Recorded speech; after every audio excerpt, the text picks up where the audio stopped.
ஒரு நண்பர் அவர்கிட்ட பேசிக்கிட்டு இருந்தேன். மனித உறவுகள் பற்றி அவர் சொல்லிகிட்டு இருந்தார். அமெரிக்காவில் தந்தை மகன் உறவு எப்படி இருக்குது அப்படிங்கிறத விளக்கிறதுக்கு அவர் ஒரு கதையை சொன்னார். ஒரு அப்பா பகல் பூராவும் அலுவலகத்தில் வேலை, ஓடி ஆடி உழைச்சிக்கிட்டு களைச்சி போய் ராத்திரி 10 மணிக்கு மேலே வீடு திரும்பினான். வீட்டு வாசலில் அவரோட மகன் காத்துக்கிட்டு இருக்கிறான். இன்னமும் தூங்கலை. அப்பா வாசல்லையே தடுத்து நிறுத்தி, அப்பா உனக்கு சம்பளம் எவ்வளவு அப்படின்னு கேட்குறான். ஏற்கனவே ஆஃபீஸ் பிரச்சனைகளால் அழுத்து போய் திரும்புகிற அப்பாவுக்கு கோவம் வந்துடுது. என்னடா இப்படிலாம் கேளுன்னு உங்கள் அம்மா உனக்கு சொல்லி கொடுத்தாளா அப்படின்னு சொல்லிட்டு உள்ளே போய் சட்டையை கட்டி மாட்டி விட்டு குளிச்சு விட்டு மறுபடியும் வெளியில் வந்து உடையை மாற்றுகிற சமயம் அப்போ மறுபடியும் மகன் உள்ளே வந்து நிற்கிறான் அவர் முன்னாடியே. அப்பா உனக்கு எவ்வளவு சம்பளங்கிறான் மறுபடியும். அப்பாவுக்கு எரிச்சல் அதிகமாகிட்டுது. மணிக்கு $20 போதுமா அப்படின்னார். அப்படின்னா எனக்கு ஒரு $10 தர முடியுமான்னா மகன். இதுக்கு தான் என் சம்பளம் எவ்வளவுன்னு கேட்டியா? 2ஆம் வகுப்பு படிக்கிற உனக்கு எதுக்குடா $10 அப்படின்னு கத்திவிட்டு தொலைக்காட்சி பெட்டியின் முன்னாடி போய் உட்காந்துக்கிட்டு ஏதோ நிகழ்ச்சியை பார்க்க ஆரம்பிச்சிட்டார். கொஞ்ச நேரம் கழித்து மறுபடியும் மகன் வந்து நிற்கிறான். அப்பா ப்ளீஸ் எனக்கு ஒரு $10 கொடுக்க முடியுமா? மகனுடைய கண்களில் கண்ணீர். என்னடா அவன் கண்ணீரை காட்டி காரியம் சாதிக்கலாம்னு பார்க்குறியா? ஒரு காசு கூட கொடுக்க மாட்டான் போ அப்படின்னு விரட்டி விட்டான். மகன் கண்ணீரை தொடச்சிக்கிட்டே கண்ணை தொடச்சிக்கிட்டு பேசாமல் போய் படுத்துக்கிட்டானா. கொஞ்ச நேரம் ஆச்சு. அப்பாவோட கோபம் கொஞ்சம் கொஞ்சமாக குறைஞ்சிது. பிள்ளைகிட்ட கோபமாக கத்துனது தப்பு தாங்கிறது புரிஞ்சுது அவனுக்கு. எழுந்திரிச்சு போனான், படுக்கை இறக்கி போனான். மகனை பார்த்தான். அவன் தலையணையை கட்டி பிடிச்சிக்கிட்டு அழுதுகிட்டு இருக்கிறான். அவனை மெல்ல நெருங்கி அவங்ககிட்ட எதமாக பேசுகிறதுக்கு ஆரம்பித்தானான். எதுக்குடா உனக்கு $10 பள்ளிக்கூடத்தில் கேட்டாங்களா அப்படின்னு கேட்டானான். மகன் சொல்லியிருக்கான், இல்லை டாடி, உனக்கு 1 மணி நேரம் சம்பளம் $20ன்னு சொன்னேன். நீ ஏற்கனவே எனக்கு கொடுத்த பாக்கெட் மணி $10 என்கிட்ட இருக்குது. இப்போ நீ இன்னொரு $10 கொடுத்தீங்கன்னா அதையும் சேர்த்து $20 ஆகிடும். அந்த $20 நான் உனக்கு கொடுத்துருவேன். அப்படி கொடுத்தா நீ என் கூட 1 மணி நேரம் செலவழிப்ப இல்லையா? அதுக்காக தான் $10 கேட்டேன் அப்படின்னு சொன்னானோ. அந்த அப்பா கண்ணு கலங்கி போச்சான்.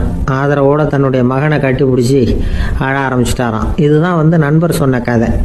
அமெரிக்கா மட்டும் இல்லை, உலகம் பூராவும் இன்றைக்கி மனித உறவுகள் இப்படி தான் மாறிக்கிட்டு இருக்கு. பெரியவர்கள் அறிவுரை என்ன தெரியுமா? உங்கள் குழந்தைகளிடமிருந்து குழந்தை பருவத்தை பிரித்து விடாதீர்கள் அப்படிங்கிறது தான். அதாவது இன்றைய குழந்தைகள் தங்கள் பிருந்தாவனத்தை இழந்து விடுகிறார்கள் அப்படிங்கிறது அவங்களுடைய கருத்து. இந்த நிலைக்கு நாம் காரணமாக இருந்துடக்கூடாது. குழந்தைகளோட விளையாடுவோம், குடும்பத்தோடு உறவாடுவோம் அப்படிங்கிறது தான் நம்முடைய நோக்கமாக இருக்கணும்.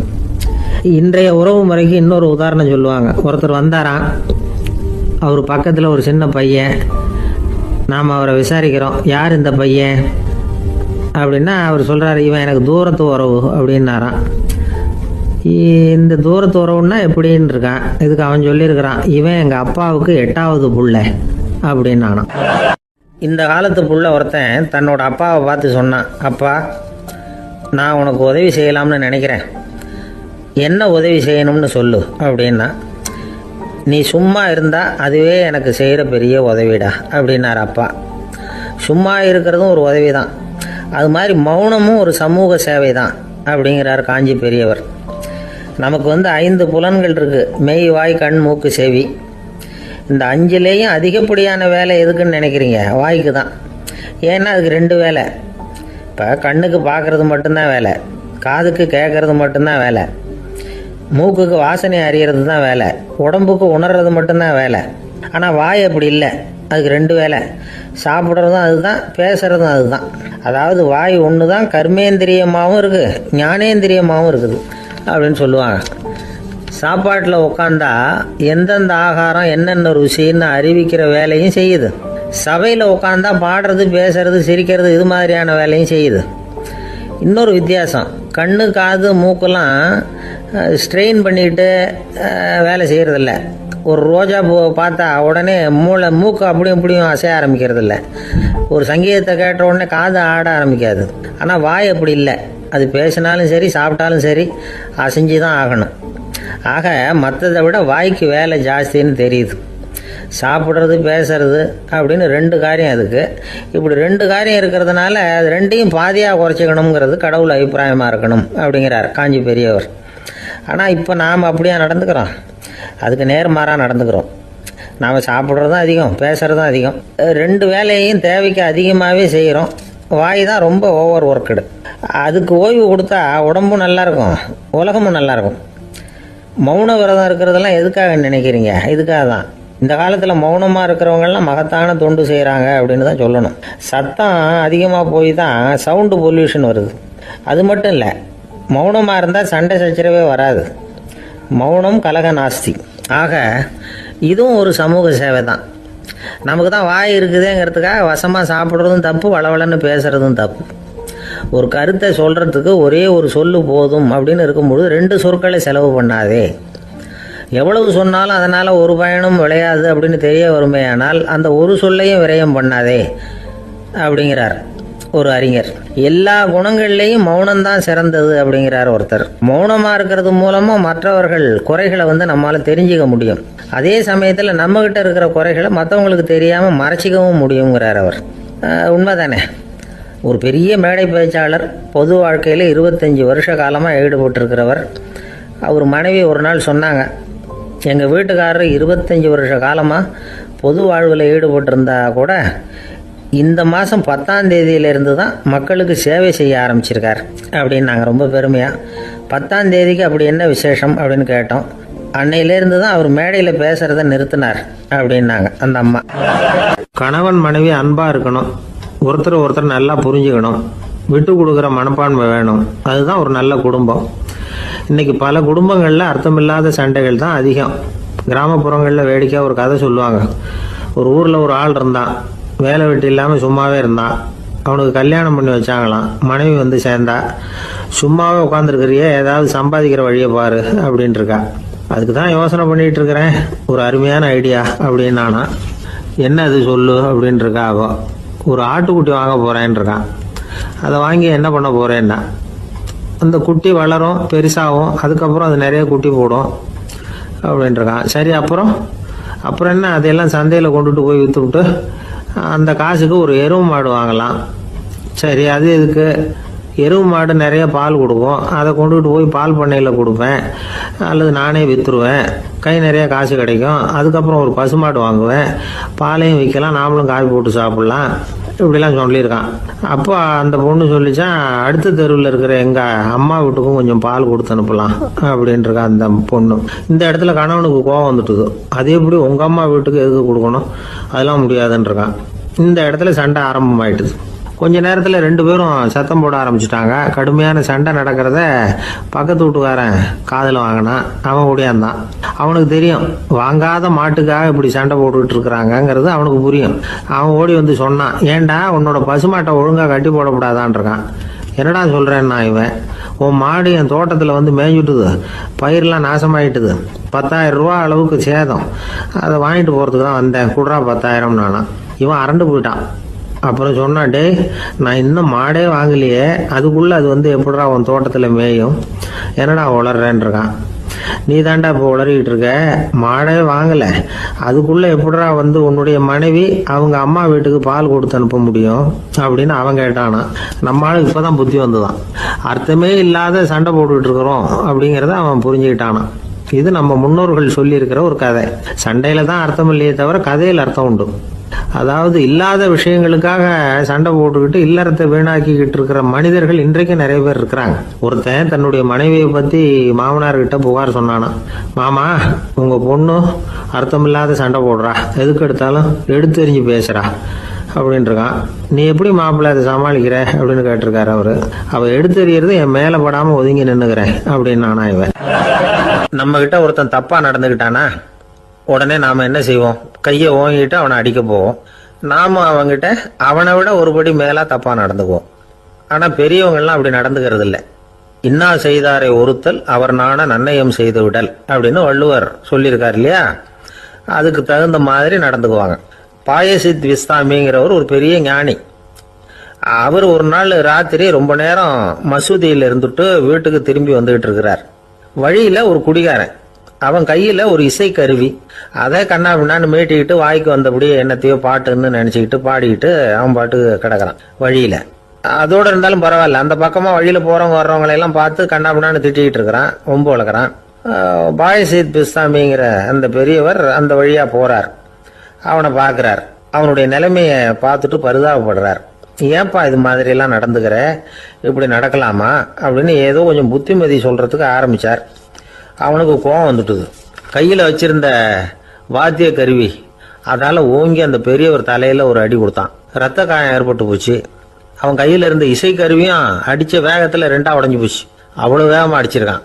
இவ்வளவு தூரத்துக்கு நடந்து போச்சுல்ல, அந்த மாபெரும் ஞானி வாயை திறந்து ஒரு வார்த்தை கூட பேசலை. பேசாமல் தலையை பிடிச்சிக்கிட்டு அவர் பாட்டுக்கு போயிட்டார். மறுநாள் அந்த பெரியவர் என்ன பண்ணார் தெரியுமா? கொஞ்சம் இனிப்பு பண்டங்கள், கொஞ்சம் பணம், இது ரெண்டையும் ஒரு ஆள் மூலமாக அனுப்பி வச்சார் அந்த குடிகாரனுக்கு. அவனுக்கு ஒன்றும் புரியல. என்ன விவரம்னு விசாரித்தான். வந்த ஆள் ஒரு கடுதாசியை நீட்டினான். அதில் விவரம் இருந்தது. ஞானி எழுதியிருக்கிறார், இதை பார்ப்பா, உங்களுடைய இசைக்கருவி உடையறதுக்கு என்னுடைய தலை காரணமாக ஆயிட்டுது. அதுக்காக நான் ரொம்ப வருத்தப்படுறேன்.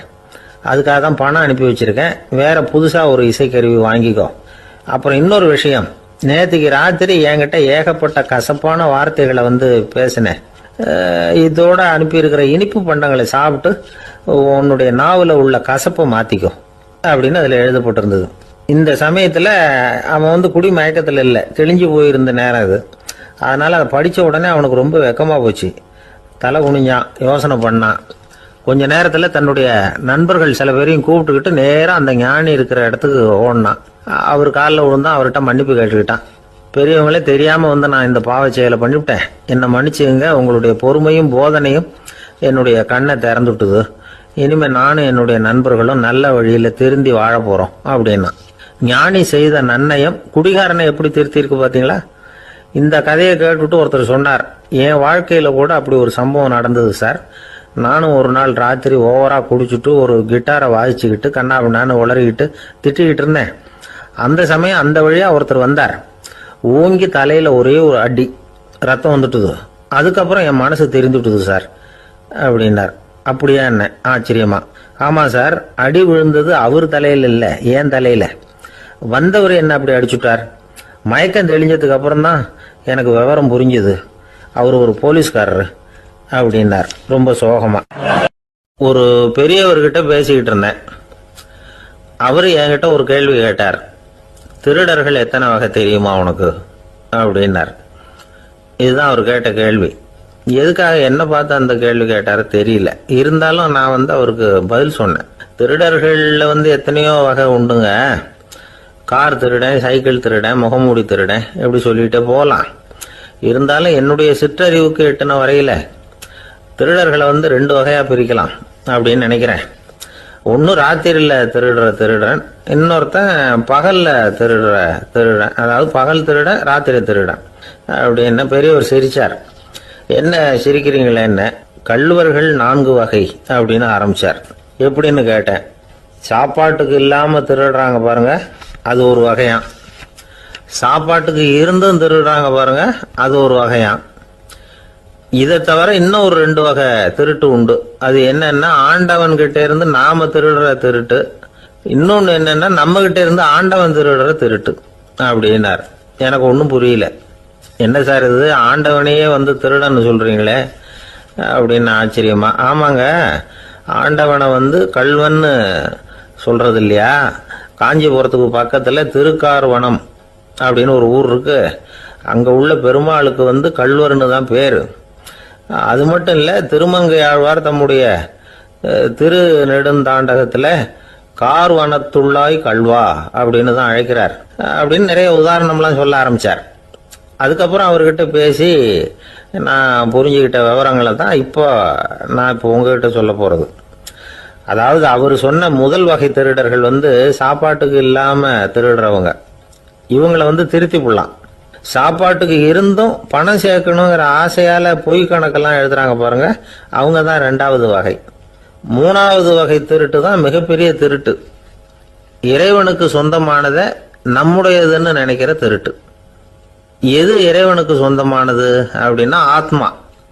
பகவானுக்கு சொந்தமான ஆத்மாவை நம்முடையதுன்னு நினைக்கிறது தான் அந்த மாபெரும் திருட்டு. இதுக்கு பேர் தான் ஆத்மாபகாரமா. சரி, இதுக்கு பரிகாரம் என்ன? எல்லாம் இறைவனுடையது, நமக்கு ஒன்றும் இல்லை அப்படின்னு நினைக்கிறது தான் இதுக்கு பரிகாரம். இதெல்லாம் இருக்கட்டும். 4வது திருட்டு ஒன்று சொன்னோம்ல, ஆண்டவன் நம்ம கிட்ட இருந்து திருடுறது. அது எப்படி? ஆண்டவனை கள்வன்னு சொல்றாங்க, அது சரி. அவர் என்னத்தை திருடினார்? இப்போ இன்னொருத்தருக்கு சொந்தமான ஒன்றை எடுத்து வச்சுக்கிறது தான் கள்ளத்தனம். ஆனா ஆண்டவன் எடுத்துக்கிட்டோம்னா இருக்கிறது எல்லாமே அவனுக்கு சொந்தம். அப்படி இருக்கிறப்போ அவரை எப்படி கள்வன்னு சொல்றது? இது என்ன புரியாம இருக்குதே அப்படின்னு சொல்லி பார்த்தா அதுக்கும் விளக்கம் சொல்றாங்க அவங்க. அதாவது ஆண்டவனுக்கு உருவமே கிடையாது, அரூபமா இருக்கிறவன், அதாவது உருவம் இல்லாம இருக்கிறவன். அப்படி உள்ள பகவான் நம்மள மாதிரி உருவத்தில் இருக்கிறான். நம்மள மாதிரியே கையை காலு மூக்கெல்லாம் இருக்குது ஆண்டவனுக்கு. இந்த உருவம் நம்ம கிட்ட இருந்து திருடினது தானே. அவன் தன்னுடைய உண்மையான திருமேனியை நமக்கு காட்டாம, அதாவது தரிசனம் கொடுக்காம இருக்கிறது கள்ளத்தனம் தானே. அதனால்தான் இதுவும் ஒரு பெரிய திருட்டு, இருக்கிறதுலயே மிகப்பெரிய திருட்டு அப்படிங்கிறார். என்கிட்ட பேசிக்கிட்டு இருந்தார், இந்த விஷயம்லாம் சொல்லிட்டு இருந்தாரு இந்த பெரியவர். அதாவது திருட்டை ஆன்மீக நோகத்துல அவர் பார்க்கிறார். நம்ம பார்வையில இதை விட அபூர்வமான திருட்டுலாம் இங்க உண்டு, அபூர்வமான திருடர்களும் உண்டு. ஒரு திருடன் சிறையிலிருந்து விடுதலையாகி வெளியில போனான். கொஞ்ச நாள்ல மறுபடியும் திரும்பி ஜெயிலுக்கு வந்துட்டான். அப்போ சிறை அதிகாரி அவனுக்கு அறிவுரை சொன்னாராம். ஏன்பா இப்படி அடிக்கடி தப்பு பண்ணிவிட்டு ஜெயிலுக்கு வந்துடுறிய, உனக்கு சொந்த பந்தம் எதுவும் இல்லையா? உனக்கு அப்பா அண்ணன் தம்பிகள் அவங்க கூட எல்லாம் சேர்ந்து வாழணுங்கிற ஆசை இல்லையா அப்படின்னு கேட்டிருக்கார். அவங்களோட சேர்ந்து வாழணுங்கிற ஆசை எனக்கு நிறைய உண்டுங்க சார் அப்படின்னு அவன். அப்புறம் எதுக்கு இப்படி ஜெயிலுக்கு வந்துடுற அப்படின்னாரான் அவரு. அவங்க எல்லாருமே இங்கே தானே சார் இருக்காங்க அப்படின்னு அவன். அந்த ஆளுக்கு பேச தெரியாது, அவர்கிட்ட கொஞ்சம் எச்சரிக்கையா நடந்துக்கோ அப்படின்னு சொல்றது உண்டு. அப்படின்னா என்ன அர்த்தம்? அவர் இன்னமும் குழந்தையாவே இருக்கிறாரு, இன்னும் பேச்சு வரலன்னு அர்த்தம்? அப்படி இல்லை, அவருக்கு நாகரிகமா பேச தெரியலன்னு அர்த்தம். பேசுறதுங்கிறது மனுஷனால மட்டுமே முடியக்கூடிய ஒரு காரியம். அப்படி இருந்தும் அதோட பெருமையை அவன் இன்னமும் சரியா புரிஞ்சுக்கலன்னு தான் சொல்லணும். அதனாலதான் அவன் அளவுக்கு அதிகமா வார்த்தைகளை கொட்டி விடுறான். அதுக்கப்புறம் அதையெல்லாம் திருப்பி அள்ள முடியாம கிடந்து கஷ்டப்படுறான். கொட்டுன வார்த்தையை அள்ள முடியுமா? ஒருத்தரை இன்னைக்கு பார்த்து முட்டாள்னு திட்டி விடுறீங்க, நாளைக்கு மறுபடியும் அவர்கிட்ட போய் நேத்திக்கு உன்னை முட்டாள்னு சொல்லிவிட்டேன், அந்த வார்த்தையை திருப்பி கொடு வாங்கிட்டு போயிடுறேன் அப்படின்னு நான் சொல்ல முடியும்? அவன் கோபக்காரனா இருந்தா நேத்திக்கு அதை வேற விதமா உங்களுக்கு திருப்பி கொடுத்துருப்பான். உலகத்துல எவ்வளவோ ஜீவராசிகள் இருக்கு, அதுக்கெல்லாம் வாய் இருக்குது. அந்த வாயெல்லாம் எதுக்கு உபயோகம்? சாப்பிட்றதுக்காக. ஆனா நமக்கு இருக்கிற வாய் சாப்பிட்றதுக்காக மட்டும் இல்லை, பேசுறதுக்காகவும் தான். பேச முடியலன்னா வாய் இருந்தா கூட அது வாயில்லா ஜீவன் தான். ஒரு பையனை பார்த்து அது வாய் உள்ள புள்ள பொழைச்சிக்கும் அப்படின்னா மற்ற பையன்களுக்கெல்லாம் முகத்துல வாயே இல்லைன்னு அர்த்தம்? அப்படி இல்லை, அந்த பையன் கொஞ்சம் கெட்டிக்காரத்தனமா பேசுவான்னு அர்த்தம். அதனால எப்படி பேசணும் அப்படிங்கிறத நாம முக்கியமா தெரிஞ்சுக்கணும். இதுக்கு 8 விதமான குறிப்புகளை நம்ம பெரியவங்க சொல்லியிருக்கிறாங்க. பேச்சுக்கு 8 அங்கங்கள் உண்டு அப்படின்னு அவங்க சொல்றாங்க. அதெல்லாம் என்னென்ன அப்படின்னா உண்மை, நன்மை, அன்பு, நிதானம், இனிமை, ஆழம், சமயமறிதல், சபையறிதல். இந்த 8 தன்மையும் பேச்சில் இருக்கணுமா. இதையே கொஞ்சம் விவரமா சில பேர் போர்டில் எழுதி வச்சிருப்பாங்க. அதாவது எழுத்துலையாவது அதெல்லாம் இருக்கட்டுமே அப்படின்னு நினைச்சு நீங்க கூட சில இடங்கள்ல இதை பார்த்துருக்கலாம்.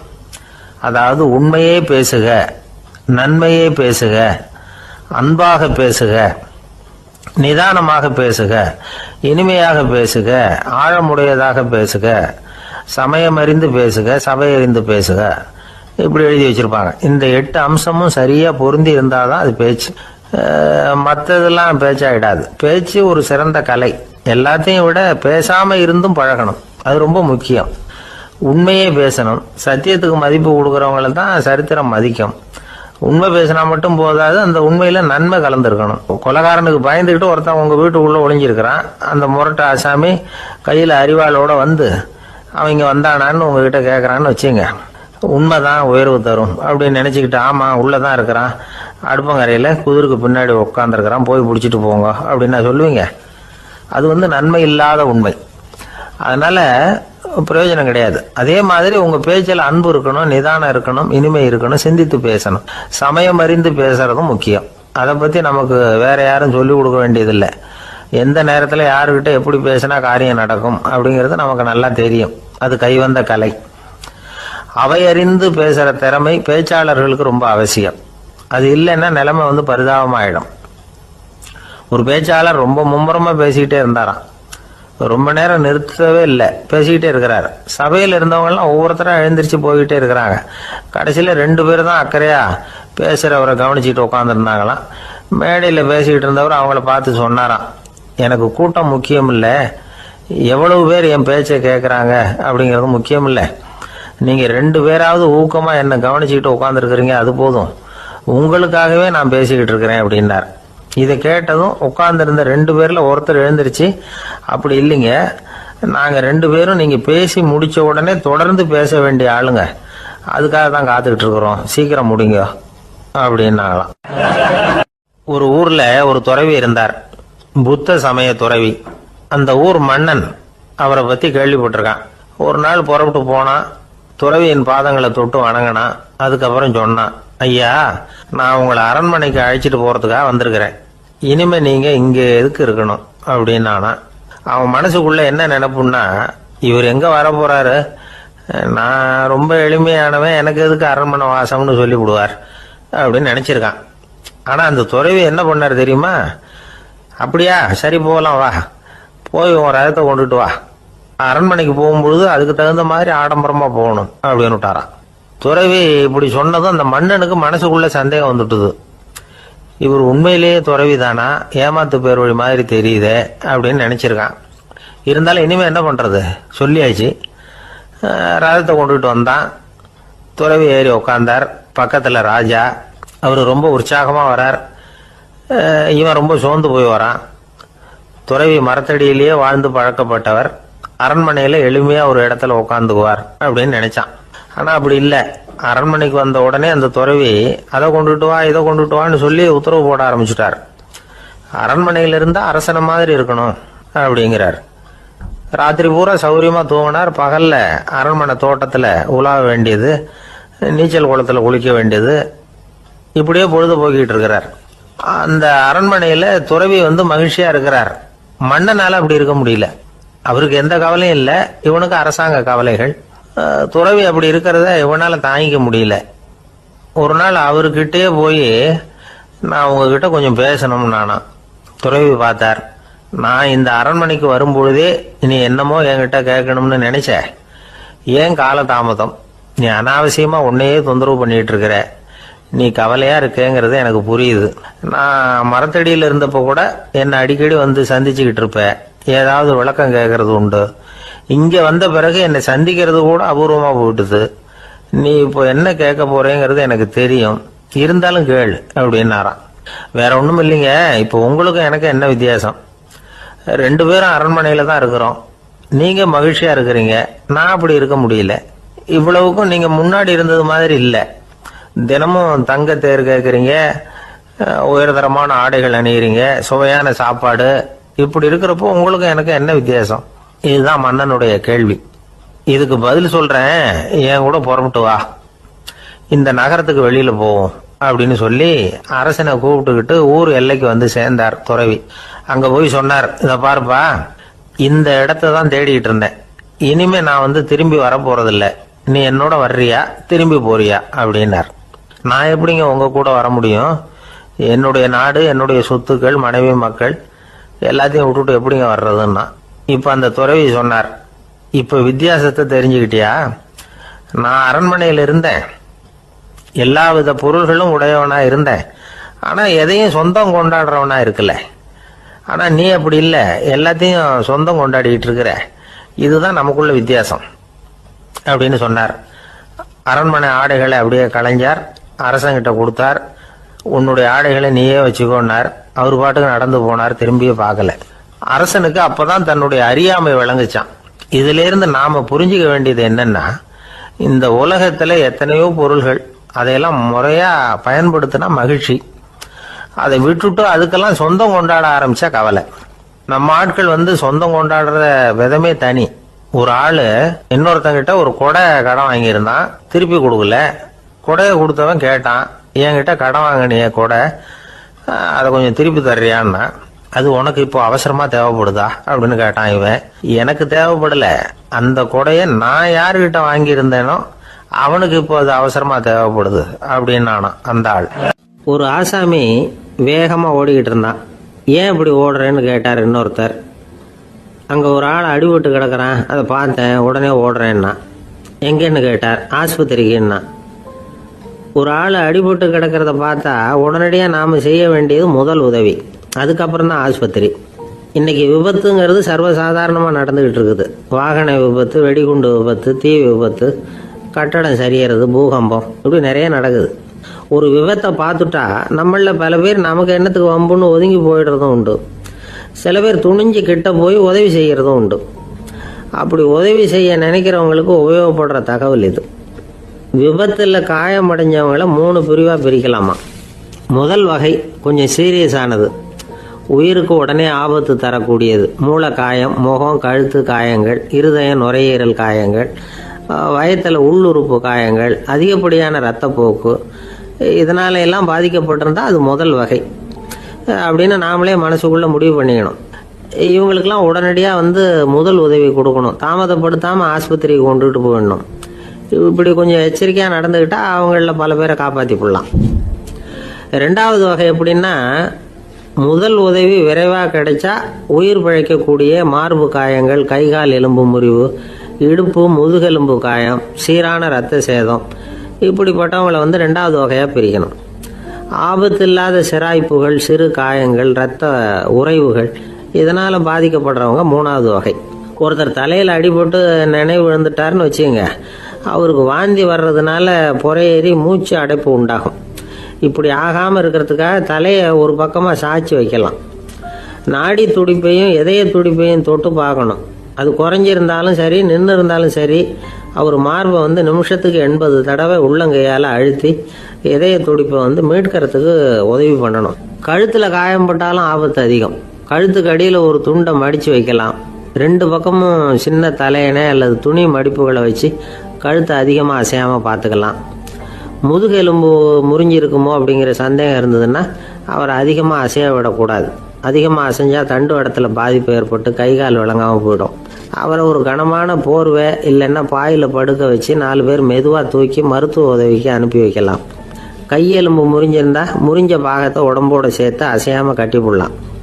கால் எலும்பு முறிஞ்சிருந்தால் மற்ற காலோடு சேர்த்து கட்டி போடலாம். முறிஞ்ச பாகம் தொங்காமல் பார்த்துக்கணும், அப்போ தான் வீக்கம் உண்டாகாமல் இருக்கும். வெட்டு காயம், குண்டடிப்பட்ட காயம், இதிலெல்லாம் ரத்தப்போக்கு அதிகமாக இருக்கும். ரத்தம் வெளியேற ஆபத்து அதிகம். சுத்தமான துணியை பல மடிப்புகளை மடித்து காயத்தின் மேலே வச்சு அழுத்தமாக ஒரு 10 நிமிஷம் பிடிச்சிக்கணும். ரத்தம் நின்ன உடனே காயத்துக்கு கட்டு போடலாம். சில சமயம் காயம்பட்ட பாகத்தை உயரமாக தூக்கி பிடிச்சிக்கிட்டா தான் ரத்த கசிவு நிற்கும். இந்த விவரங்களையெல்லாம் கொஞ்சம் மனசில் வாங்கி வச்சுக்கிட்டோம்னா சமயத்தில் உதவும். ஏன்னா இந்த காலத்தில் விபத்து எந்த ரூபத்தில் எப்போ வரும்னு யூகிக்கவே முடியல. நண்பர் ஒருத்தர் சொன்னார், நேற்றுக்கு பாருங்கள் சார், என் கண்ணு முன்னாடியே ஒரு சின்ன விபத்து நடந்ததுன்னார். என்னன்னு விசாரித்தோம். ஒரு பஸ்ஸில் வந்துக்கிட்டு இருந்தேன். அந்த பஸ்ஸில் பின்பக்கம் படி ஓரமாக நின்றுக்கிட்டு இருந்த ஒருத்தர் ரோட்டில் விழுந்துட்டார். டிரைவர் அதை கவனிக்கலை, நிறுத்தாமல் அவர் பாட்டுக்கு போகிறாருனார்.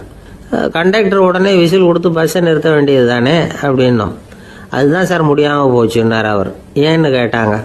தவறி கீழே விழுந்ததே அந்த கண்டக்டர் தான் சார் அப்படிங்கிறார். ஒரு ஊரில் ஒரு புகழ்பெற்ற பத்திரிகையாளர் இருந்தார். அவர் ஒரு நாள் திடீர்னு இறந்து போயிட்டார். அதுக்கப்புறம் நேராக சொர்க்கத்துக்கு போனார். சொர்க்கத்தின் வாசலில் நின்றுக்கிட்டு இருந்த ஒருத்தர் அவரை தடுத்தார். இதை பாரு, ஏற்கனவே இங்கே 12 பத்திரிகையாளர்கள் இருக்கிறாங்க, அவங்களுக்கே இங்கே வேலை இல்லை.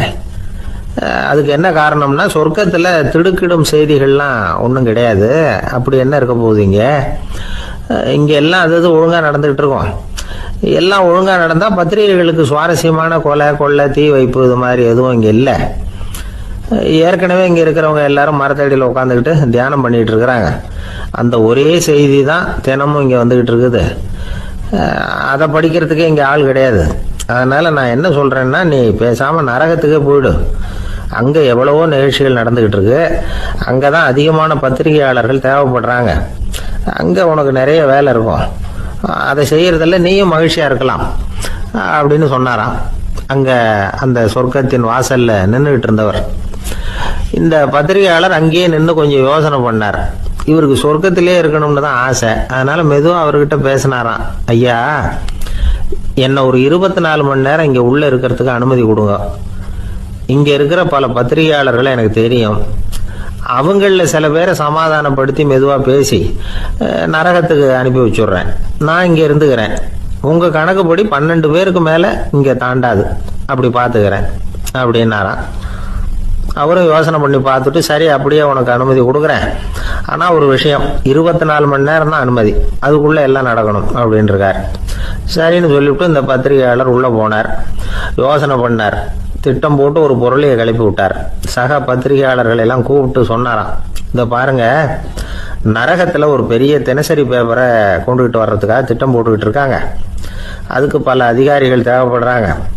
நிறைய சம்பளம் கிடைக்கும். யார் யாரெல்லாம் நரகத்துக்கு போக ஆசைப்படுறாங்களோ அவங்கெல்லாம் போகலாம் அப்படின்னு ஒரு பொருளையை கிளப்பி விட்டார். 24 மணி நேரம் கழித்து வாசல் பக்கம் போனார். அங்கே இருந்தவர்கிட்ட எத்தனை பேர் வெளியேறினாங்கன்னு விசாரிச்சாராம். அப்போ அவர் இவரை, நீ வெளியே போகக்கூடாது, முதல்ல உள்ளதான் இருக்கணும் அப்படின்னு தடுத்தாராம். அப்புறம் சொன்னாராம், நீ சொன்ன செய்தியை கேட்டதும் இங்க இருந்த எல்லா பத்திரிகையாளர்களுமே நரகத்துக்கு போயிட்டாங்கப்பா, உள்ள யாருமே இல்லை, அதனால நீ உள்ளே இருக்கலாம் அப்படின்னாராம். இதை கேட்டதும் இந்த பத்திரிகையாளரே குழம்பி போயிட்டார். ஒருவேளை உண்மையிலேயே நரகத்தில் புதுசாக பத்திரிகை ஏதாவது ஆரம்பிக்க போகிறாங்களோ அப்படின்னு அவரே நினைக்க ஆரம்பிச்சிட்டாராம்.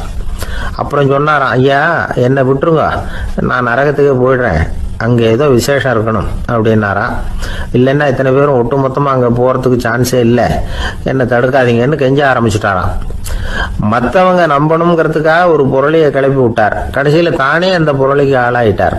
அதாவது பிறரை ஏமாற்றிய அவரது மனம் கடைசியில் அவரையே ஏமாற்ற ஆரம்பிச்சுட்டு பாருங்க. நீங்க இப்படி அடுத்தவங்களை ஏமாத்துறதுக்கு உங்க மனசை பழக்கப்படுத்துறீங்க, ஆனா கடைசியில் அதனால நீங்களே ஏமாற்றப்படுகிறீர்கள் அப்படிங்கிறது பெரியவர்களுடைய புத்திமதி. அதனால உங்க மனசுகிட்ட ரொம்ப எச்சரிக்கையா இருங்கோ அப்படிங்கிறாங்க. நம்ம ஆளுங்க அங்க போய் என்ன சொல்லுவாங்கன்னா, இந்த பாரு அங்க போகாத இங்க போகாதன்னு பயமுறுத்துறது உண்டு. சில பேர் அங்க பேய் இருக்குது, பிசாசு இருக்கு அப்படின்னு பொருளையை கிளப்பி விடுறது உண்டு. இருட்டு நேரம், காட்டு வழியா ஒருத்தன் போய்கிட்டு இருக்கிறான். அங்க பேய் பிசாசு நடமாட்டம் இருக்கிறதாக வதந்தி. இவன் பயந்துகிட்டே வேகமா போறான். காடு முடிஞ்சு மெயின் ரோட்டுக்கு வந்து சேர்ந்தான். அப்பாடா, ஒரு பஸ் நின்றுட்டு இருக்கு தனியா, இருட்டில் லேசா தெரிஞ்சுது. ஓடி போய் ஏறி உள்ள உட்காந்துக்கிட்டான். பயந்துக்கிட்டே போனவன் அப்புறம் தான் தெரியுது உள்ள யாருமே இல்லை, டிரைவரும் இல்லை, கண்டக்டரும் இல்லை, வேற யாரும் இல்லை. இவனுக்கு பேய் பயம் அதிகமாக போட்டுது. ஏன்னா நடு ராத்திரி. இந்த நேரம் பார்த்து அந்த பஸ்ஸு தானே நகர ஆரம்பிச்சுதான். இவனுக்கு இன்னும் பயம் அதிகமாக போட்டுது. ஏன்னா டிரைவர் சீட்டு காலியாக இருக்கு, பஸ்ஸு நகருது. இவன் உடம்பு பூரா நடுங்க ஆரம்பிச்சுட்டுது. வீல்னு கத்தலாமான்னு பார்த்தான். அந்த நேரம் பார்த்து அவன் தோளில் ஒரு கை விழுந்துதான். திடுக்கிட்டு திரும்பி பார்த்துருக்கிறான். அங்கே டிரைவர் நிற்கிறார். அவர் சொன்னாராம், ஏன்பா ஏற்கனவே பஸ்ஸு பிரேக் டவுன், நாங்கள்லாம் பின்னாடி இறங்கி நின்று தள்ளிட்டு இருக்கிறோம், நீ மட்டும் ஜாலியாக ஏறி உக்காந்துக்கிட்டியா, இறங்கி வந்து தள்ளுப்பா அப்படின்னாராம். ஒரு ஊரில் 4 நண்பர்கள் இருந்தாங்க. 4 பேரும் சோம்பேறிகள். 4 பேருக்கும் எந்த வேலையும் செய்யறதுக்கு உடம்பு வளையறதில்லை. இருந்தாலும் சோம்பேறித்தனத்தில் ஒருத்தருக்கு ஒருத்தர் கொஞ்சம் வித்தியாசம் உண்டு. அதுக்கு தகுந்த மாதிரி அவங்களுக்கு பேர் அமைஞ்சு போச்சு. ஒருத்தன் கால் சோம்பேறி, இன்னொருத்தன் அரை சோம்பேறி, அடுத்தவன் முக்கால் சோம்பேறி, கடைசி ஆளு முழு சோம்பேறி. இவங்க 4 பேரும் நண்பர்கள். அப்புறம் எப்படி காரியம் நடக்கும்? 4 பேரும் ஒரு வீதியில் அப்படியே நடந்து போய்கிட்டு இருக்கிறாங்க. நல்ல பசி. எங்கேயாவது சோறு போடுவாங்களா அப்படின்னு பார்த்துக்கிட்டே வந்தாங்க. அவங்க வந்த வழியில் ஒரு ₹1 காசு கிடந்தது தரையில். அவங்க கண்ணில் அது பட்டுது. ஆனாலும் அதை குனிஞ்சு எடுக்கணுமே, அதுக்கு சோம்பேறித்தனம். முழு சோம்பேறி பார்த்தான். பக்கத்தில் வந்துகிட்டு இருந்த முக்கால் சோம்பேறி கிட்ட சொன்னானா, டேய் அதை கொஞ்சம் குனிஞ்சு எடுறா அப்படின்னானா. அவன் என்ன பண்ணான் தெரியுமா? அதுக்கு அடுத்தபடியாக வந்த அரை சோம்பேறி கிட்ட சொன்னானா, டேய் நீ அதை கொஞ்சம் குனிஞ்சு எடுறா அப்படின்னானா. அவன் இவனை விட மோசம். அடுத்தவங்க கிட்ட சொல்லியிருக்கிறான். அவனும் குனியறதுக்கு தயாரா இல்லை. ஆக கூடி கடைசியில் யாருமே காசை எடுக்கல. என்னத்துக்கு அனாவசியமா உடம்ப வளைச்சிக்கணும் அப்படின்னு எல்லாரும் பேசாம வந்துட்டாங்க. அவங்க பாட்டுக்கு நடந்து வந்துகிட்டே இருக்கிறாங்க. எதிரில் ஒருத்தன் வாழைப்பழத்தை வண்டியில வச்சு தள்ளிக்கிட்டே வந்தான். ரூபாய்க்கு 4 பழம்னு கூவி வித்துக்கிட்டே வர்றான். இப்ப அந்த முழு சோம்பேறி சொன்னானா, டேய் வழியில கிடந்தத ₹1, அதையாவது எடுத்துக்கிட்டு வந்திருந்தா இப்ப இந்த பழத்தை வாங்கி ஆளுக்கு ஒன்று சாப்பிடலாமே அப்படின்னானா. ஆமாம் சாப்பிட்ருக்கலாமே அப்படின்னாங்களாம் மற்றவங்களும். ஆனாலும் திரும்பி போய் அதை எடுக்கணும்னு யாருக்கும் தோணலை. பேசாமல் சோர்ந்து போய் நடந்து வந்தாங்களாம். இருட்டி போச்சு. வழியில் ஒரு கோவில். சரி இங்கேயே படுத்து தூங்குவோம் அப்படின்னா ஒருத்தன். அதுதான் சரின்னாங்க மற்றவங்களும். அப்படியே மண்டபத்தில் படுத்துட்டாங்க. கோவில் அர்ச்சகர் வேலையெல்லாம் முடிச்சு விட்டு வெளியில் வந்திருக்காரு. இவங்கள பார்த்தாராம். ஏன் இப்படி சோர்ந்து போய் கிடக்குறீங்க அப்படின்னு விசாரிச்சிருக்காரு. 2 நாளாச்சுங்க நாங்கள் சாப்பிட்டு அப்படின்னாங்களாம். அவர் உடனே ஐயோ பாவம் அப்படின்னு சொல்லி பானை, விறகு, அரிசி, தண்ணி எல்லாம் கொடுத்து நீங்களே சமையல் பண்ணி சாப்பிட்டுக்குங்க அப்படின்னு சொல்லிவிட்டு போயிட்டார். இந்த 4 பேருக்கும் சமையல் பண்ணி சாப்பிடணும்னு ஆசையாக தான் இருந்தது. ஆனால் அடுப்பு பற்ற வைக்கணுமே, அதுக்கு தீப்பெட்டி வேணுமே. தீப்பெட்டி இல்லை. இப்போ முழு சோம்பேறி ஆரம்பித்தான். அடுத்தவனை பார்த்து டேய் கடைக்கு போய் ஒரு தீப்பெட்டி வாங்கிட்டு வாயேன் அப்படின்னு நானா. அவன் வழக்கம் போல் அடுத்தவங்க கிட்ட சொல்லியிருக்கான். அவன் அதுக்கு அடுத்தவங்க கிட்ட சொல்லியிருக்கிறான். கடைசியாக கால் சோம்பேறி கிட்ட வந்து சேர்ந்தது. அவனும் அது நம்மால் முடியாது அப்படின்னு பேசாமல் இருந்துட்டான். இப்போ தீப்பெட்டி வேணுமே, அதுக்கு என்ன பண்ணுறது? அவங்களுக்குள்ள பேசி ஒரு முடிவுக்கு வந்தாங்களாம். அதாவது யார் முதல்ல வாயை திறந்து பேசுகிறாங்களோ அவங்க தான் தீப்பெட்டி வாங்குறதுக்கு போகணும் அப்படின்னு. அவ்வளவுதான். உடனே 4 பேரும் வாயை கெட்டியாக மூடிக்கிட்டு படுத்துக்கிட்டாங்க. அவங்க சமையல் பண்ணி சாப்பிட்டாங்களா என்ன அப்படிங்கிறது அர்ச்சகருக்கு தெரியல. சரி பார்த்துட்டு வரலாமேன்னு வந்தார். வந்து பார்க்குறாரு, இவங்க 4 பேரும் அசையாமல் படுத்து கிடக்குறாங்க. அர்ச்சகர் பயந்துட்டார். ஒருவேளை பசி தாங்காமல் செத்து போட்டாங்களோ அப்படிங்கிற பயம். அல்லது நாம் கொடுத்த உணவுப் பொருளில் ஏதாவது விஷம் கலந்துருக்குமோ அப்படின்னும் பயந்தார். அப்படின்னா நம்ம மேலே பழி வந்துருமே அப்படின்னு நினச்சி நடுங்க ஆரம்பிச்சுட்டார். அப்புறம் அவரும் ஒரு முடிவுக்கு வந்தாராம். கோவிலுக்கு பக்கத்துலேயே ஒரு பெரிய குழி இருந்தது. அதில் ஒவ்வொருத்தரையா இழுத்துக்கிட்டு போய் போட்டார். கொஞ்சம் மண்ணை தள்ளினார். காலால் மிதிச்சார். அவர் மிதிச்ச மிதி ஒருத்தன் அடி வயத்தில் போட்டுவிட்டுது. அவன் உடனே வலி தாங்காமல் ஐயோ அம்மான்னு அலறினான். உடனே நடந்தது என்ன தெரியுமா? மற்ற 3 பேரும் துள்ளி எழுந்திருச்சாங்களாம். அவனை பார்த்து நீ தாண்டா தீப்பெட்டி வாங்க போகணும், நீ தாண்டா வாங்க போகணும், நீ தான் சத்தம் போட்ட அப்படின்னு சொல்லி ஆரம்பிச்சிட்டாங்களாம். அர்ச்சகர் பார்த்தார். இது பேய் மாதிரி தெரியுதுன்னு நினச்சிக்கிட்டு ஒரே ஓட்டமாக ஓடி போட்டாராம். கிராமப்புறங்களில் இப்படி ஒரு கதையை சொல்கிறது உண்டு. சோம்பல்ங்கிறது நம்ம முன்னேற்றத்துக்கு பெரிய தடை அப்படிங்கிறத நாம் புரிஞ்சுக்கணும். அதுதான் இந்த கதை சொல்கிற நீதி. ஒரு பள்ளிக்கூடத்தில் ஒரு புதுமையான போட்டி நடந்துதான். அதாவது சோம்பேறித்தனத்துக்கு பரிசு. அதில் 2வது பரிசு யாருக்குன்னு அறிவிச்சாங்க. ஒரு பையன் எழுந்திரிச்சு மெதுவாக நடந்து போய் பரிசை வாங்கிட்டான். அடுத்தது முதல் பரிசு யாருக்கு அப்படின்னு அறிவிச்சாங்களாம். அவன் கடைசி வரிசையிலேருந்து கத்தனானா, ஐயா அதையும் அந்த பையன் மூலமாகவே கொடுத்து அனுப்பி வச்சிருங்க, இங்கே வந்தது நான் வாங்கிக்கிறேன் அப்படின்னு நானா.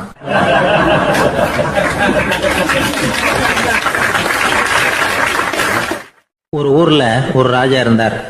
அவர் ஒரு நாள் காலையில் அரண்மனையில் மேல் மாடத்தில் வந்து நின்றுக்கிட்டு இருந்தார்.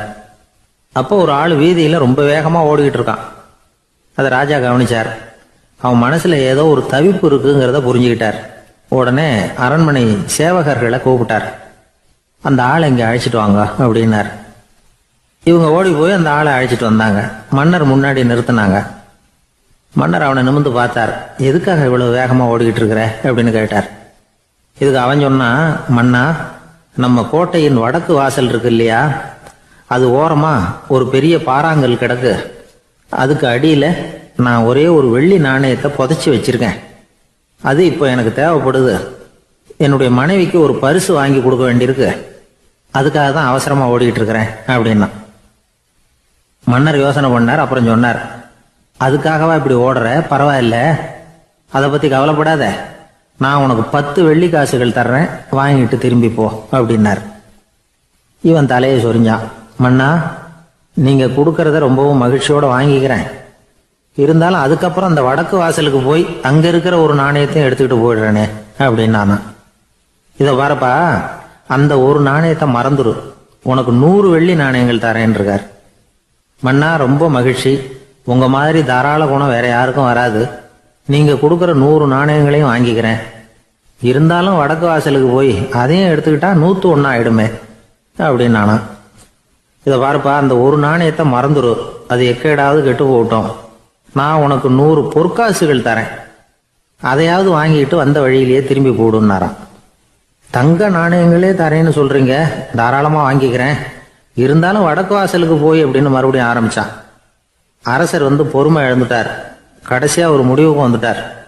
இதை பாருப்பா, உனக்கு என்னுடைய ராஜ்யத்திலேயே பாதியை கொடுத்துட்றேன், அப்படியாவது திருப்தியா திரும்பிப்போ அப்படின்னாராம். மன்னா, உங்களுடைய பெருந்தன்மைக்கு ஈடு இணையே கிடையாது. தேசத்திலேயே பாதி பிரிச்சு கொடுக்குறேன்னு சொல்றீங்க, அதனால உங்ககிட்ட ஒரு சின்ன வேண்டுகோள் அப்படின்னானா. சொல்லுன்னாராம் மன்னர் ஆர்வமா. இவன் மெதுவா ஆரம்பிச்சான். அப்படி இந்த ராஜ்யத்தை ரெண்டா பிரிக்கிறப்போ அந்த வடக்கு வாசல் இருக்கிற பக்கத்தை என்கிட்டயே கொடுத்துருங்கோ அப்படின்னானா. மன்னர் அசந்து போயிட்டார். இந்த கதை எதுக்காகன்னு கேட்டா, மனம்ங்கிறது ஒரு குரங்குங்கிறத புரிஞ்சுக்கிறதுக்காகத்தான். உன்னை பிடிச்சுக்கிட்டா லேசில விடாது. அப்படிப்பட்ட மனசை அறிவு தான் வழி நடத்தணும். அதுல தான் வாழ்க்கையின் வெற்றி அடங்கி இருக்குது. ஒரு சின்ன பையன் தெருவில் அழுதுகிட்டு இருந்தான். ஏன்பா அழுவுறேன்னு ஒரு பெரியவர் கேட்டார். ₹1 காசை இங்க தொலைச்சுட்டேன் அப்படின்னா. சரி, அதுக்காக அழாத, அதுக்கு பதிலாக 10 ரூபா தரேன், இந்தா வச்சுக்கோன்னு கொடுத்தாரு. அந்த 10 ரூபாயை வாங்கி சட்டப்பையில போட்டுக்கிட்டு அதை விட அதிகமா சத்தம் போட்டு அழ ஆரம்பிச்சுட்டான். மறுபடியும் ஏன்டா அழறேன்னு கேட்டார் பெரியவர். அந்த ₹1 கிடைச்சிட்டுதுன்னா இப்ப என்கிட்ட 11 ரூபா இருக்குமே, இப்போ 10 ரூபா தானே இருக்கு அப்படின்னு சொல்லிவிட்டு அழறான்.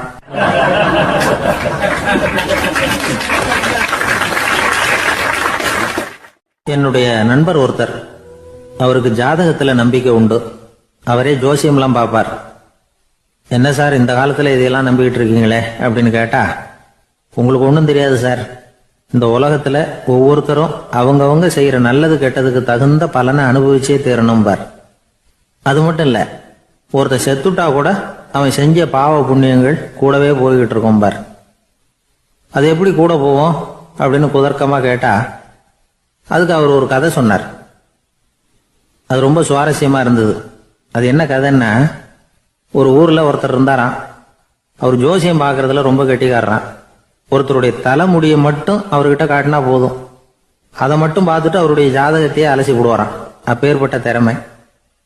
அந்த ஆள் ஒரு சமயம் கன்னியாகுமரி கடற்கரைக்கு போயிருந்திருக்கார். அங்க கரை ஓரமா ஒரு மண்டை ஓடு கிடந்திருக்கு. அதை எடுத்து பார்த்திருக்கார்.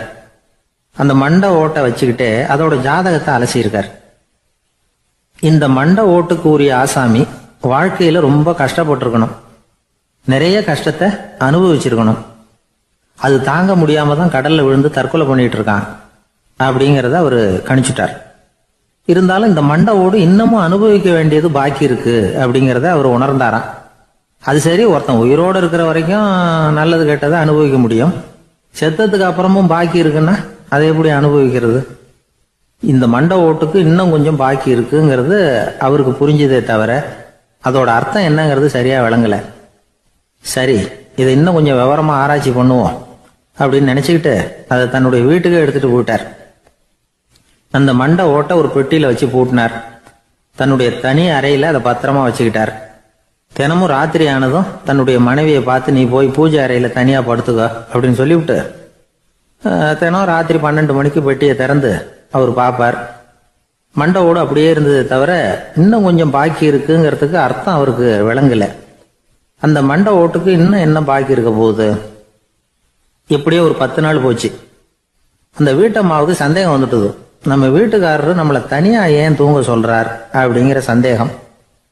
உடனே பக்கத்து வீட்டு அம்மா கிட்ட விஷயத்த சொல்லியிருக்கிறாங்க. அந்த அம்மா உடனே, நீ கவலைப்படாத, நான் கண்டுபிடிச்சு சொல்றேன் அப்படின்னு சொல்லிவிட்டாங்களாம். அன்னைக்கு ராத்திரியே ஜன்னல் வழியா எட்டி பார்த்துருக்குறாங்க. இந்த ஆளு மண்டை ஓட்டை கையில வச்சுக்கிட்டு அது திருப்பி திருப்பி பார்த்துக்கிட்டு இருக்கிறான். அதை பார்த்துட்டாங்க. மறுநாள் காலையில அவரோட மனைவியை பார்த்தாங்க.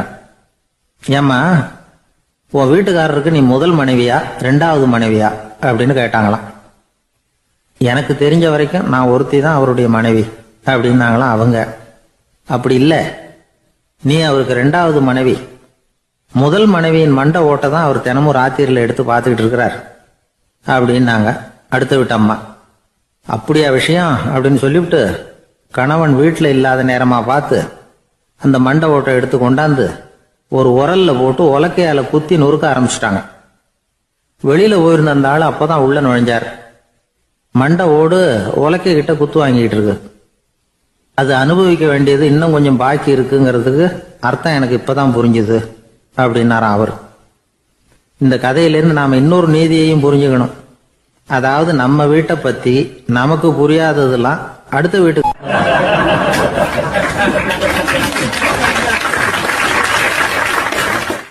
சங்கீத வித்வான்களில் பல வகை உண்டு. சில குறிப்பிட்ட ராகங்களை பாடுறதுல அவங்களுக்கு பெருமை வர்றது உண்டு. ஆனால் ஒருத்தர் இருந்தார், அவரால் ஒரு ராகத்துக்கே பெருமை வந்தது. அந்த ராகத்தை அவர் வாசித்து கேட்கணும் அப்படின்னு சொல்லுவாங்க. அது என்ன ராகம்னா தோடி ராகம்.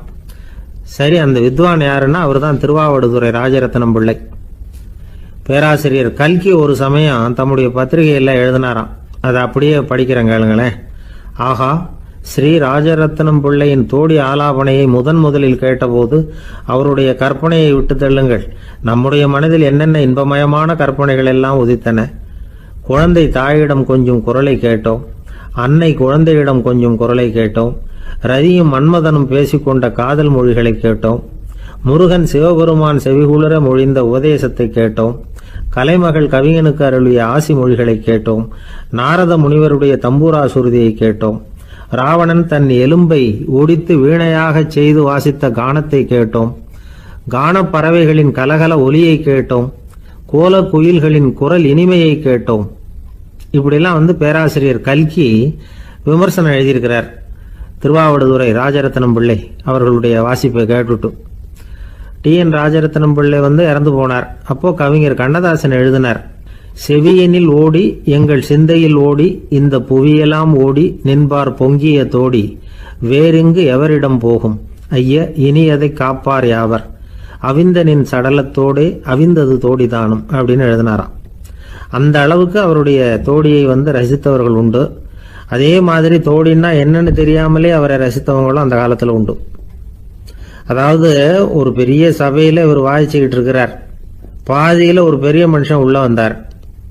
அவர் உடம்புல பட்டு வேஷ்டி, ஜருகை, அங்கவஸ்திரம், வாயில வெத்தலை, வாசனை புகையில, காதில் வைரக்கடுக்கன், கழுத்தில் தங்க சங்கிலி, கை விரல் பூரா மோதிரம், கையில் ஒரு வெள்ளி வெத்தலை புட்டி, உதவிக்கு 2 பேர் பக்கத்தில். இவ்வளவு பந்தாவோட வர்றார் கச்சேரி கேட்கறதுக்கு. இப்படி வந்தவர் முதல் வரிசையில் உட்கார்ந்தார்.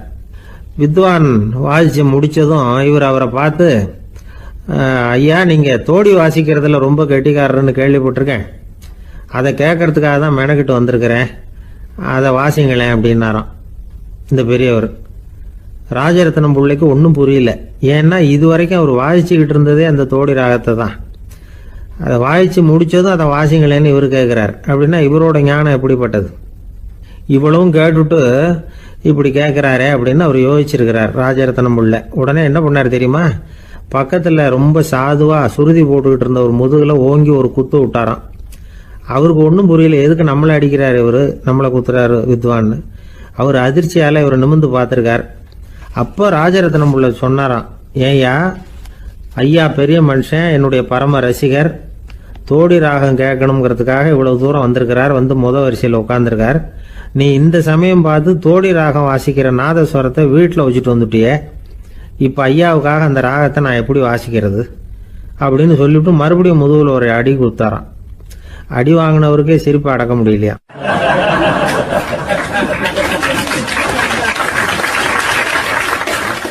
ஒரு ஊரில் ஒரு ஆள் இருந்தான். நிறைய பணம் சேர்த்தான். அவனுக்கு சம்பாதிக்க தெரியுமே தவிர செலவு பண்ண தெரியாது. மகா கஞ்சன். காசை கையில் எடுக்கவே மாட்டான். எடுத்தா செலவு செய்ய வேண்டியிருக்குமே. அதனால இப்படியே அவன் காலத்தை ஓட்டி விட்டான். வயசாயிட்டுது. அவனுடைய மனைவி ஒரு நாள் கேட்டாங்க, இவ்வளவு நாளா நீங்க என்ன எங்கேயுமே அழைச்சிட்டு போனதில்லை, இப்போவாவது அழைச்சிட்டு போகக்கூடாதா அப்படின்னாங்க. எங்க போகணும் சொல்லுன்னா. காசிக்கு போகணும், கங்கையில குளிக்கணும்னாங்க. இவன் பார்த்தான், இதுக்கு ஏன் அவ்வளவு தூரம் செலவு பண்ணிட்டு போகணும், நம்ம ஊர் ஆத்துலயே குளிக்கலாமே, இதுவும் புண்ணிய நதி தான், இங்க குளிச்சா அங்க குளிச்ச பலன் கிடைச்சிரும் அப்படின்னா. சரின்னு 2 பேரும் ஆத்தங்கரைக்கு போனாங்க. அன்னைக்கு ஏதோ விசேஷம், நிறைய கூட்டம், நிறைய பேர் குளிச்சுக்கிட்டு இருக்கிறாங்க. கரையில சில புரோகிதர்கள் நின்றுகிட்டு இருக்கிறாங்க. குளிக்கிறதுக்கு முந்தி அவங்க கிட்ட உட்காந்தா ஏதோ மந்திரம்லாம் சொல்லுவாங்க, கொஞ்சம் காசு கொடுக்க வேண்டியிருக்கும். அதனால இவன் என்ன பண்ணா, ஆத்தங்கரையிலேயே கொஞ்சம் தூரம் போனான். ஊரை விட்டு தள்ளி வந்துட்டான். அங்க யாருமே இல்லை. அப்பாடான்னு சந்தோஷப்பட்டான். குளிக்கலாம்னு புறப்பட்டான். இந்த நேரம் கடவுள் பார்த்தார், இந்த கஞ்சனுக்கு ஏதாவது புத்தி போகட்டணும் அப்படின்னு நினைச்சார். உடனே ஒரு புரோகிதர் மாதிரி உருவத்தை மாத்திக்கிட்டு அந்த ஆள் முன்னாடி நின்னார். அவனுக்கு அதிர்ச்சி. இங்க யாருமே இருக்க மாட்டாங்கன்னு நினைச்சா இங்கேயுமே ஒரு ஆள் வந்துட்டாரு, என்ன பண்ணுறதுன்னு யோசனை பண்ணான். புரோகிதர் உருவத்தில் இருந்த கடவுள் சொன்னார், இதை பாருங்க, இன்னைக்கு விசேஷ நாள், நீராடுறதுக்கு முன்னாடி சுயகல்பம் பண்ணிக்கிறது ரொம்ப நல்லது அப்படின்னார். என்கிட்ட பணம் எதுவும் இல்லையேன்னா, பரவாயில்ல அப்புறமா கொடுங்க வாங்கிக்கிறேன், ஆனால் ஒன்று எவ்வளவு கொடுப்பீங்கிறத மட்டும் இப்போவே சொல்லி கொடுங்க அப்படின்னார். இவன் ரொம்ப யோசனை பண்ணான். ஒரு 10 பைசா தரேன் அப்படின்னா. சரின்னு ஒத்துக்கிட்டு எல்லா கிரியைகளையும் அவர் செஞ்சார். அதுக்கப்புறம் கணவனும் மனைவியும் ஆற்றுல குளிச்சாங்க. அவர் போயிட்டார். கொஞ்ச நாள் கழிச்சு அவன் வீட்டுக்கு வந்தார் கடனை வசூல் பண்ணுறதுக்கு. வாசலில் நின்றுக்கிட்டு இருந்த அவன் மனைவி இவரை பார்த்ததும் தயங்க ஆரம்பிச்சாங்க. அந்த அம்மா கிட்ட விஷயத்த சொன்னார். அந்த அம்மா ஓடி போய் உள்ளே இருக்கிற தன்னுடைய கணவர்கிட்ட சொன்னாங்க. அவன் யோசனை பண்ணான், இப்போ வெளியில் போனால் அவனுக்கு 10 காசு கொடுக்க வேண்டியிருக்கும், அதனால் எனக்கு காய்ச்சல்னு அந்த ஆளுகிட்ட சொல்லிவிடு, இன்னொரு சந்தர்ப்பத்தில் என்னை வந்து பார்க்க சொல்லு அப்படின்னா. அந்த அம்மா போய் சொன்னாங்க. அப்படிங்களா, அப்படின்னா அவரை நான் உடனே போய் பார்க்கணுமே அப்படின்னு உள்ள நுழைய ஆரம்பித்தார். அவங்க மறுபடியும் இருங்க தான் வரேன்னு சொல்லிவிட்டு உள்ள ஓடி விஷயத்தை சொன்னாங்க. இது எதுடா வம்பா போச்சு அப்படின்னு பார்த்தான். மனைவியை கிட்டத்தில் கூப்பிட்டான். இதோ பாரு, ஜன்னி கண்டு நான் இறந்து போயிட்டதா சொல்லிவிடு அப்படின்னா சொன்னாங்க. புரோகிதர் பார்த்தார். அப்படின்னா ஒரு வழியா இருந்து அவருடைய இறுதி சடங்குகளையும் நானே முடிச்சுட்டு போயிடுறேன் அப்படின்னார். உள்ள இருந்தவன் யோசனை பண்ணான், அந்த ஆள் என்ன விடமாட்டான் போல இருக்கு, அதனால ஒரு சவப்பெட்டியில் என்னை வச்சு தூக்கிக்கிட்டு மயானத்துக்கு போங்க பார்த்துக்கலாம் அப்படின்னா. புரோகிதரும் விடுற மாதிரி இல்லை, கூடவே நடந்து போயிட்டு இருக்கிறார். அங்கே இறக்கி சடங்குகளை முடிச்சுட்டு தீ வைக்கிற நேரம் பொட்டிக்குள்ள இருந்த நம்ம ஆளை அலறி அடிச்சுட்டு வெளியில ஓடி வந்தான். புரோகிதர் உருவத்தில் இருந்த கடவுள் சிரிச்சார். தன்னுடைய சுய உருவத்தை காட்டினார். அதுக்கப்புறம் அவனை கூப்பிட்டு, இதை பாருப்பா, ஏன் இப்படி அல்லாடுற, ஏதாவது வர வேணும்னா கேள் தரேன் அப்படின்னார். அவன் யோசனை பண்ணான். பகவானே, ஒரே ஒரு வரம் தான் உங்ககிட்ட கேட்கணும்னா. என்ன வேணும் கேளுன்னார். அந்த 10 பைசா தட்சணையை தள்ளுபடி பண்ணா போதும் அப்படின்னா. கடவுளும் சரின்னு சொல்லிட்டு போயிட்டார். இப்படி ஒரு கதையை சுவாமி சிவானந்தர் சொல்லியிருக்கிறார். செல்வந்தர்கள் பல பேர் இப்படித்தான் இருக்கிறாங்க. தாங்களும் அனுபவிக்க மாட்டாங்க, அடுத்தவங்களுக்கும் கொடுக்க மாட்டாங்க. இது மாதிரியான கஞ்சர்களுக்கு இந்த உலகம் இல்லை அந்த உலகம் இல்லைங்கிறார் அவர். இந்த கதையில கடவுள் கடன் வசூலுக்கு வந்தது மாதிரி நம்ம ஊர் ஆள் ஒருத்தன் இன்னொருத்தர்கிட்ட 10 பைசா கடன் கொடுத்துட்டான். திருப்பி வாங்கறதுக்கு நடையா நடக்கிறான். கடைசியா கேட்டான், நீ எப்பதான் கடனை திருப்பி தரப்போற, அதை முடிவா சொல்லுன்னா. வர்ற வியாழக்கிழமை கண்டிப்பா கொடுத்துருவேன் அப்படின்னானா அவன். அன்னைக்கு நான் ஊர்ல இருக்க மாட்டேனே அப்படின்னானா இவன். அதனால என்ன, நானும் தான் அன்னைக்கு ஊர்ல இருக்க மாட்டேன் அப்படின்னானா.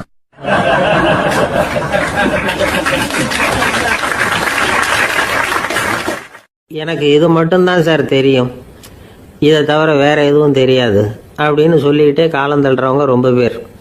அவங்கெல்லாம் கஷ்டப்பட வேண்டியிருக்கும். ஒருத்தர் தன்னுடைய தொழிலில் ரொம்ப கெட்டிக்காரராக இருக்கலாம். அதுக்காக எப்பவும் அதே ஞாபகத்தில் இருந்துக்கிட்டு உலகியல் அறிவு இல்லாமல் இருந்துடக்கூடாது, அது ஆபத்து. இதுக்காக நம்ம தாத்தா பாட்டிலாம் ஒரு கதை சொல்லுவாங்களே, கேள்விப்பட்டிருக்கீங்களா? ஒரு சமயம் ஒரு 4 பேர் சேர்ந்து வெளியூருக்கு பிரயாணம் போனாங்களாம். அந்த 4 பேர் எப்படி தெரியுமா? ஒருத்தர் வேதாந்தி, இன்னொருத்தர் சங்கீத வித்வான், 3வது ஆள் வைத்தியர், 4வது ஆள் ஜோசியர்.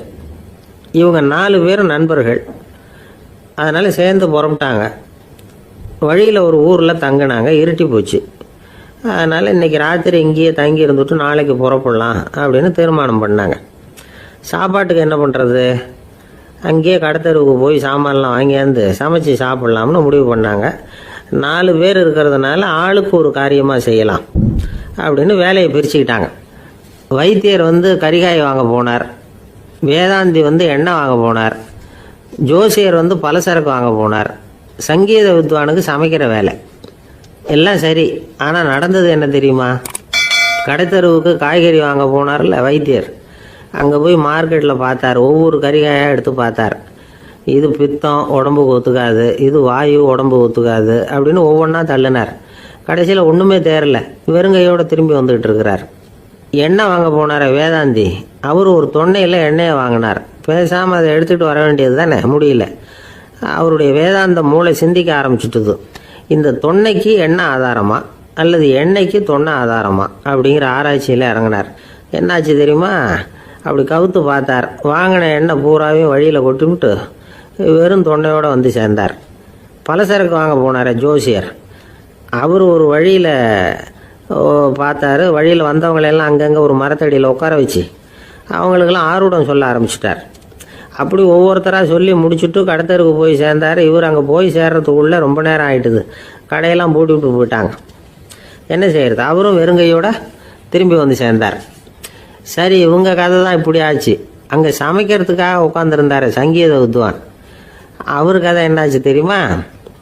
அங்கே அவர் அடுப்பை பற்ற வச்சு ஒலையை கொதிக்க வச்சார். அதாவது ஒரு பானையில் தண்ணியை ஊற்றி அடுப்பில் வச்சார். அது கொதிக்க ஆரம்பிச்சிது. தண்ணி கொதிக்கிற சத்தம் இருக்குதுல்ல, அது இவருக்கு தாளம் போடுறது மாதிரி இருந்தது.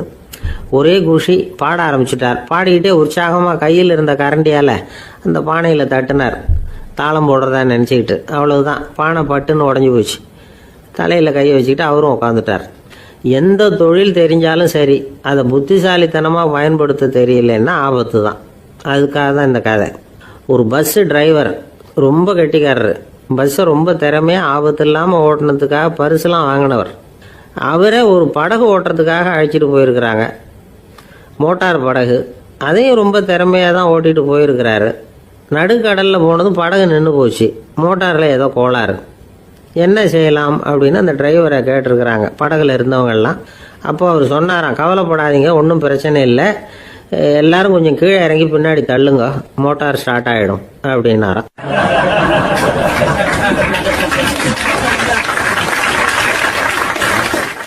ஒரு ஊரில் ஒரு இளைஞன் இருந்தான். ஒரு நாள் அவன் ஒரு குருவை தேடிக்கிட்டு புறப்பட்டான். ஊரை விட்டு வெளியில் போனான். போகிற வழியில் ஒரு காடு. அந்த காட்டில் ஒரு மரத்தடியில் ஒரு பெரியவர் உட்காந்துருக்கிறார். அமைதியாக மௌனமாக அவர் அமர்ந்திருக்கிறார். இந்த பெரியவரை விசாரிக்கலாம், குருவை தேடி கண்டுபிடிக்கிறதுக்கு இவர் ஏதாவது ஒரு வழி சொல்லி கொடுப்பார் அப்படின்னு நினச்சிக்கிட்டு அவர் நெருங்கினான். ஐயா, எனக்கு ஒரு குரு தேவை, எங்கே கிடைப்பார்? அவரை எப்படி அடையாளம் கண்டுபிடிக்கிறது? அதை பற்றி ஏதாவது விவரம் சொன்னீங்கன்னா நான் கண்டுபிடிச்சிக்குவேன் அப்படின்ட்டுருக்கான். பெரியவர் நிமிர்ந்து பார்த்தார். தம்பி, அது ரொம்ப சுலபம். அவர் வயசானவராக இருப்பார், என்னை விட சுமார் 30 வயசு அதிகமாக இருக்கும். அவர் ஒரு மரத்தடியில் தான் உட்காந்துருப்பார் அப்படின்ட்டுருக்கான். சரிங்க பெரியவரே, அது என்ன மாதிரியான மரம், எப்படி இருக்கும் அப்படின்னு கேட்டிருக்கான். பெரியவர் அந்த விவரங்களையும் சொல்லியிருக்கிறாரு. அது மட்டும் இல்லை, சந்திக்கிற நாள், நேரம், வினாடி முதற்கொண்டு எல்லா விவரங்களையும் துல்லியமாக சொன்னாராம். இவ்வளவு விவரங்களை இவரால் எப்படி சொல்ல முடியுது அப்படின்னு இவனுக்கு ஆச்சரியம். இருந்தாலும் அந்த பெரியவர் கடைசியாக ஒரு விவரம் சொன்னார். அது என்ன தெரியுமா? எப்படியும் நீ அவரை சந்திக்கிறதுக்கு ஒரு 30 வருஷம் ஆகும் அப்படின்னு சொல்லிவிட்டாராம். ரொம்ப நன்றிங்க பெரியவரே அப்படின்னு சொல்லிவிட்டு அந்த இளைஞன் புறப்பட்டுருக்கான். இப்போ அவனுக்கு குரு பற்றின விவரம் எல்லாம் கிடைச்சிட்டுது, சந்திக்கிற நேரமும் தெரிஞ்சுட்டுது. ஆனால் 30 வருஷம் அவரை தேடி அலைய வேண்டியிருக்குமே. அவன் தேட ஆரம்பித்தான். காடு மலை எல்லாம் சுற்றி அலைஞ்சான். பல வருஷங்கள் தேடினான், அழுத்து போயிட்டான். கடைசியில் அவனுக்கும் வயசாகிட்டுது. கடைசியில் தன்னுடைய சொந்த ஊருக்கே திரும்பி போயிட்டு இருந்தான். அங்கே ஒரு மரத்தடியில் அவன் தேடிக்கிட்டு இருந்த குருநாதர் கிடைச்சார். யார் அவருன்னா, 30 வருஷத்துக்கு முன்னாடி வழி சொல்லி கொடுத்தாருல அதே பெரியவர். அவருக்கு இப்போ 30 வயசு அதிகமாக இருந்தது. அதே மரம். அன்னைக்கு பெரியவர் சொன்ன அடையாளம் இப்போ பொருத்தமாக இருந்தது. இப்போ அந்த பெரியவர் சொன்னார், சரியாக வந்து சேர்ந்துட்டேன், வா, உனக்காக தான் நான் இவ்வளவு காலமும் காத்துக்கிட்டு இருந்தேன் அப்படின்னாரான். என்ன சொல்கிறீங்கன்றிருக்கான். 30 வருஷத்துக்கு முன்னாடி என்கிட்ட வந்தியே, அப்போவே என் காலம் வந்து முடிஞ்சு போயிருந்தது.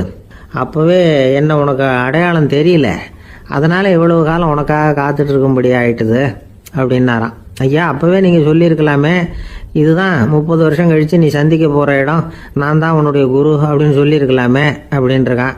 அந்த பெரியவர் சிரிச்சுக்கிட்டே இதுக்கு பதில் சொன்னாராம். நான் எவ்வளவோ விவரமாக தான் சொன்னேன், நீ சரியாக புரிஞ்சிக்கல. காரணம், அப்போ நீ போதுமான அளவுக்கு பக்குவம் பெற்றிருக்கவில்லை, அதனால் புரியும் சக்தி இல்லாமல் போயிட்டுதப்போ 30 ஆண்டு காலம் நீ அலைஞ்சு தெரிஞ்சிருக்கிற. அது காரணமாக இப்போ உனக்கு அந்த பக்குவம் வந்துட்டுது. அதனால தான் அடையாளம் காண முடிஞ்சது, நானே உன்னுடைய குரு அப்படின்னாராம். இதுலேருந்து என்ன தெரியுதுன்னா, ஆன்மீகத்தில் மாணவனாக சேர்றதுக்கு கூட ஒரு பக்குவத்தன்மை தேவைப்படுது. ஒரு பெரிய ஞானி, அவர்கிட்ட சீடனாக இருக்க ஒருத்தன் வந்தான், எதிரில் நின்னான். ஞானி அவனை வெகு நேரம் உற்று பார்த்தார். அப்புறம் சொன்னார், சீடனாக இருக்கிறது ரொம்ப சிரமம்னார். நான் தயாராக இருக்கிறேன்னா. அது இன்னமும் சிரமமாச்சே, இங்கே வந்து குருவாக இருக்கிறது மட்டுமே சுலபம் அப்படின்னாராம். அப்படின்னா நான் குருவாகவே ஆயிடுறேன் அப்படின்னானா. இது போலவே இந்த காலத்தில் கதை ஒன்று உண்டு.